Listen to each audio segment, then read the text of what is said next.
Yellowstone National Park is one of America's greatest natural treasures. Its geysers, hot springs, and wildlife draw millions of visitors each year. But beneath this park lies a supervolcano which could erupt with such force that it would kill every single person on Earth. What if the Yellowstone Supervolcano erupted? What would happen to the world? Stick around till the end to find out. The Yellowstone Supervolcano has already shaped the landscape of the Northern Hemisphere. The massive caldera is 43 by 28 miles across and is home to several hundred geysers and hot springs. In fact, it's so powerful that if it erupted, it would be a level 8 on the Volcanic Explosivity Index, or VE. That's the highest level possible, and the only ones to get there before were 1815, 1816 and 79 AD, when Mount Vesuvius destroyed the Rome. However, even though the last eruption happened over 600 years ago, the pressure continues to rise in the magma chamber below the surface.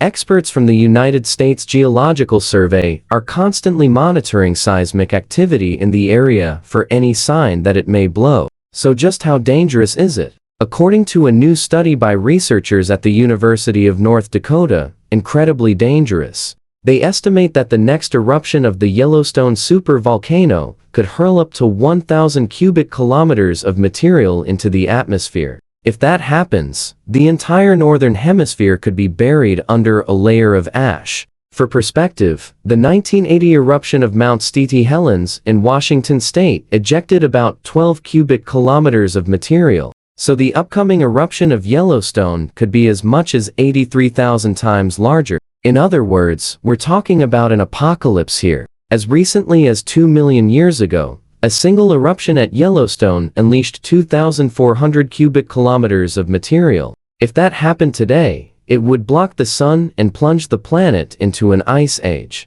It would also throw the Earth's climate system into complete chaos. But what exactly is a supervolcano? And why should we be concerned about one located in the middle of a national park? A supervolcano isn't defined by its size, but by its power. The VE is a scale used by scientists to measure the explosiveness of volcanic eruptions based on the volume of material ejected and the eruption height. Level 8 eruptions are known as supereruptions and have an explosive yield of more than 1,000 cubic kilometers of material. On a global scale, these eruptions are rare, occurring only once every few 100,000 years. But their effects can be devastating. Yellowstone is one of 3 places in the world where these supervolcanoes exist. The others are in New Zealand and Indonesia, but Yellowstone is the largest and poses the most serious threat to life on Earth. Here's why. In the past, Yellowstone has had 3 major eruptions. The first was 2 million years ago and covered much of the Rocky Mountain region in ash. Then came the eruption 1.3 million years ago. This time, the ash spread over much of the western United States, eastern Asia, and southern Canada. Finally, 640,000 years ago, Yellowstone erupted again, sending ash as far away as Mexico and the Gulf of Mexico. Each of these events changed the course of history, killing many species and altering the planet's climate. And it could happen again at any moment. In 1985, a magnitude 7.3 earthquake struck near Yellowstone, causing hundreds of small earthquakes to follow. Scientists believe the quakes were caused by magma moving under the surface. And while it wasn't an eruption, it did bring the possibility of one closer to the surface of our minds. Even today, there are between 1,000 and 2,000 earthquakes in the region each year. Fortunately, geologists say there's no link between earthquakes and volcanic eruptions. So the tremors aren't necessarily a sign that an eruption is imminent. But if there was an eruption, it wouldn't just be the surrounding area that would feel the heat. An eruption of this size would send ash all the way to the other side of the country, and it wouldn't just bury everything in sight. According to research from the University of North Dakota, it would cause temperatures to plummet as much as 11 degrees Fahrenheit below zero. In other words, a Yellowstone supereruption could trigger an ice age and freeze the entire northern hemisphere. Not only that, but the gases released during the eruption would cause global cooling. Pyroclastic flows and mudslides would bury entire valleys in hot ash and rock. Lava would race down the sides of the caldera, destroying everything in its path. At the same time, earthquakes would shake the region for weeks or even months. The fires would rage as underground pockets of methane and water vapor exploded in a massive blast wave.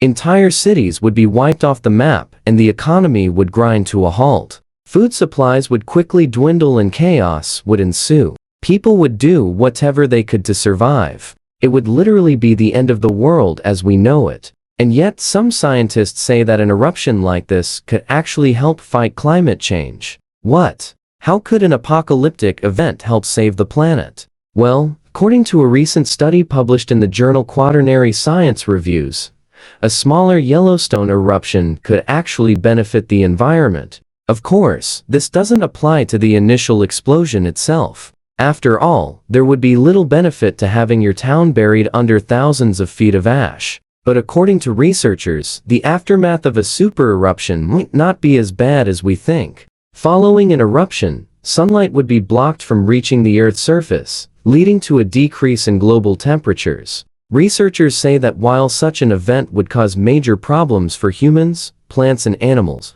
it could also benefit the environment. In fact, according to the study, the world would experience a huge drop in carbon dioxide levels. But how could this help fight climate change? Well, it's simple. Carbon dioxide traps heat in the Earth's lower atmosphere. Less carbon dioxide means less heat is trapped and global temperatures drop. Basically, the world would become a giant refrigerator and the planet would be reset. Sounds too good to be true, right? Well, it kind of is. While such an event would certainly lower carbon dioxide levels, it would also have a lot of negative consequences. Crops would fail, people would starve, and disease would spread. Not to mention that without technology, we wouldn't be able to warm back up. So overall, the negatives would definitely outweigh the positives. But what if we could somehow prevent the catastrophe? It sounds crazy, but some scientists really are looking into ways to stop a super eruption. One option is to drill a hole into the magma chamber and pump water into it. The water would cool the magma and allow it to solidify. Another option is to install pumps that circulate cold water through pipes inserted into the ground. The water would absorb heat from the magma and then be pumped back into the ground. There's even talk of nuking the magma chamber to solidify it. Of course, none of these options are very practical right now, but they're being talked about because we need to be prepared. The last thing we want is for Yellowstone to blow and catch us off guard. When will this happen? No one knows for sure. Most scientists agree that a major eruption is unlikely anytime soon. In fact, the chances of it happening in the next 10,000 years are only 1 in 700. But there's always a chance that it could happen tomorrow or next week or even right now. And that's why experts continue to monitor the volcano closely. If you live in the continental United States, there's really nothing you need to worry about. The worst that could happen is you might see some smoke coming from your TV if the eruption makes international news. But if you live in the park or nearby, you should take precautions. Like what? Well, scientists say the best thing you can do is stay away. The further away, the better. If the eruption is big enough, the area around the park will be completely evacuated. So don't try to stick around to see what happens. It might look cool from a distance, but you won't be thinking that once you're knee-deep in ash. Now watch. Supervolcano found under this US city. Or check out, is this the world's scariest place?